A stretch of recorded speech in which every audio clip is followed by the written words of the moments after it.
We'd been living out of the van for 3 weeks when we found the river and the bluffs. Utah goes on forever if you know where to look. We followed a rutted 2-track past a gate that didn't lock and drifted down into a basin of red rock and cottonwoods. It was truly a beautiful, secluded stretch of desert. My girlfriend and I run an off-grid vlog, nothing fancy. A couple of cameras, a drone, tripods, mics with those fuzzy covers. We film what we use, what we eat, where we sleep, all the ways it goes wrong as well. People like the mistakes more than they actually like the wins, and we earn that pretty early on. I talk to the lens, and she shoots. We edit in the dark on a folding table with nothing but our power cell batteries. Those first few days were really perfect out there. We filmed this camp kitchen segment about sheep camp tacos, floated the river with our sandals tied through our belt loops. We hiked the bluff trail, breathless once at the top, and took a thumbnail photo of us grinning like idiots at the valley wide open behind us. At night, we lay on the tailgate and watched the satellites drift. There was this unbelievable amount of them. Coyotes yipped far off, and I slept like a baby. I thought maybe we'd stay for a week, maybe 2. There was enough flat spots to move and camp every few days, enough deadfall for small fires, 0 service, so no uploading shorts, just content creation and some light editing. We met nobody. A couple of rigs passed high on the distant ridge and then would vanish soon after. Otherwise, it was pretty much all ours. On the third evening, we lugged gear into the water for a golden hour shoot. The sun slid to setting and then turned the cliffs hot bronze. She waded up to her knees, laughing and complaining, while I framed a long shot of the bend where the river hooked north. The light hit something across the canyon and flashed for just a second. "Did you see that?" she asked me. Probably a bottle or something," I said, squinting. I raised the camera, zoomed, and panned along the opposite bluff. Cottonwoods hid most of the rim. Then the sun broke through the gap and the glare hit again. A flat plate of shine. Not a bottle, but glass. There, half tucked beneath the trees, sat this black van. No movement, no sound, just kind of there, where nothing had been all week long. Watching the same view that we were, or maybe watching us. At first, we honestly didn't think much of it. People will come and go and camp in strange spots all the time. Maybe they'd come in from the other side, following some old mining road that we didn't see. But the van didn't move that night. No campfire, no music, no lantern glow. Just a black box sitting in the dark across the canyon. That following morning, still there. "Creepy," she muttered, zooming in with the telephoto. "No plates, no windows either. That's really weird." "It has to be one of those converted rigs," I said. "Overlanders or something, you know?" But even as the words left my mouth, I knew I wasn't right. There was no chairs, no gear, no solar panels, just the van, and 0 evidence of any kind of recreation being had. We spent that day shooting content, filtering water, cooking beans, setting up a tarp station, and then trying to forget it all. By sundown, we'd convinced ourselves it really was nothing. But as the canyon turned purple and the stars started to burn through the haze, the air around us seemed to change and the wind stilled. It got really, really quiet. Then came the lights. They weren't like planes or satellites. They darted, stopped, dropped, and shot upward again in these impossible bursts. Sometimes they glowed red, sometimes they glowed blue. One flickered directly above the ridge, a jagged pulse that reminded us of some kind of kaleidoscope. My girlfriend filmed until her battery died, but when we checked the footage, there was nothing, just black sky. "Maybe some kind of reflection?" I said. "Reflection of what?" she asked me. "It's a canyon. There's nothing out here to reflect off." "No, maybe like some kind of atmospheric thing. Our lenses don't have what it takes to pick it up." And that's when we both noticed the movement across the ravine. The van's side door was now open, figures moving in and out, 3, maybe 4. They carried tripods and something that looked like a large antenna. One of them kept sweeping the lights with what looked like binoculars. Another stood on the roof of the van with something that glowed faintly green.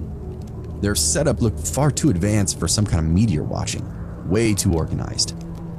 I raised my flashlight and clicked it twice, a friendly signal.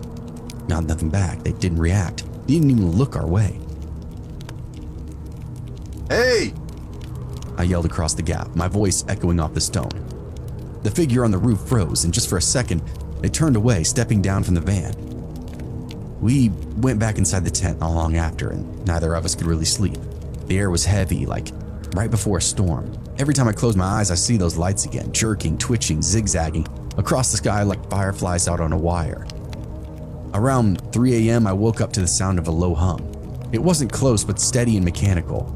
I unzipped the flap, and the van's headlights were on now, dimmed and pointed toward the sky. Those strange lights were back, more of them, scattered and moving a lot faster. My girlfriend sat up beside me whispering, "Oh my God, they're right above us." And they were everywhere. I watched one of the men across the canyon raise up his equipment, and that hum quickly grew louder. The air felt staticky, hair rising even, and then just as suddenly everything kind of blinked out. The hum, the lights, the motion, gone. And that van went dark again. They hauled their stuff back into the van and went back to being quiet. We slept at dawn, woke late, and found it parked in the exact same spot. No visible equipment, no people, no nothing. It went on like that for 3 more nights. Every evening around 10, the sky erupted with that strange activity. Every morning, silence and emptiness. And our cameras never caught a thing. No lights, nothing but blank footage. Phones, GoPros, even the drone, all completely useless. It was as if the phenomenon wasn't happening at all, except that we were seeing it, clear as day, but only with our eyes. We started rationing the food and water early on just in case. I wanted to leave, but she said nobody's gonna believe us if we don't get some kind of proof. So we stayed. Maybe there's some kind of meteorologist, I offered, studying something rare, like ball lightning. She stared at me like I was full of shit, and maybe I was. I didn't argue. I started keeping the hatchet beside the sleeping bags, and I noticed her phone was always in her pocket now. The final night we were out there was probably the worst. The lights appeared earlier, just after sunset, flickering right above the ridge. The van's side door was wide open, silhouettes pacing in the glow of red headlamps. The hum was deeper this time, vibrating through the ground like the bass of an approaching train. I stepped out with the camera anyway. "This is night 4, I whispered, trying to keep my hand steady. The van's active again, unknown equipment, 3 subjects, maybe 4, tracking lights in the sky. Can't explain the silence out here. There's no wind, there's no animals, nothing. Behind me, my girlfriend whispered, "They're looking this way." And they were. Every single head turned toward us in this perfect unison, red lamps blinking like eyes. One of them raised something, binoculars or a scope, and a moment later, our tent lights flickered and died. The air snapped cold. The camera shut off in my hand. It was like we had been hit with some kind of EMP blast. We didn't speak again until morning, and when the sun came up, the van still hadn't moved, and there was again no sign of those people. That's when we made the decision to cross the canyon that night and see for ourselves what was going on inside that van. It took nearly 45 minutes to cross. The bluff walls were like ribs around the basin, and every sound that we made, every scrape, every breath, seemed to echo on and on. We didn't talk, we didn't really need to. All that mattered was finding out who these people were and what they were doing out here. When we finally crested the other side, the van sat about 50 yards off. Its headlights were dead, windows blacked out. Up close, it didn't look new. It was dented, rust bleeding through the paint near the door handles. There's still no sound and still no movement. We crouched behind this boulder, and my girlfriend whispered over to me, "Maybe they left?" I was about to agree, but the van's door slid open with that loud shunk. A flashlight hit us full in the face. "Stop right there," a man barked. His voice was raspy. I froze, hands instinctively going up. He stepped closer, the beam shaking in his grip. The light caught his face for just a second. Stringy mullet, missing teeth, red-rimmed eyes. Tattoos climbed up his neck like veins, faded and ugly. He held a rifle, pointed at the ground, but angled it enough that one wrong move would make it level. Hey, we're just, I started, but he cut me off. "You shouldn't be here. Turn around now." Behind him, the other figures moved, loading up equipment into the van. Tripods, long cases, coiled cables that glittered silver in the light. None of them spoke or even looked at us. "Look, we just wanted to know what you were..." He stepped to us again, jabbing the barrel in my chest. "This ain't none of your business, boy. You get back to your side before you make it fatal." My girlfriend whispered that we were leaving. The man backed up without lowering the gun. "Good, do that."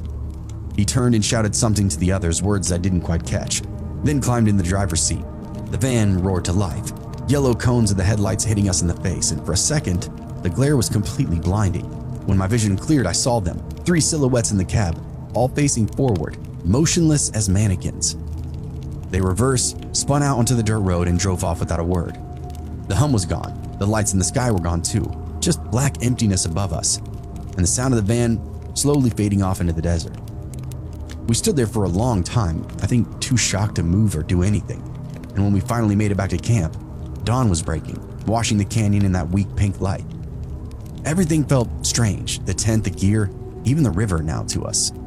We packed up in silence, loaded the truck, and left before the sun even touched the ridges.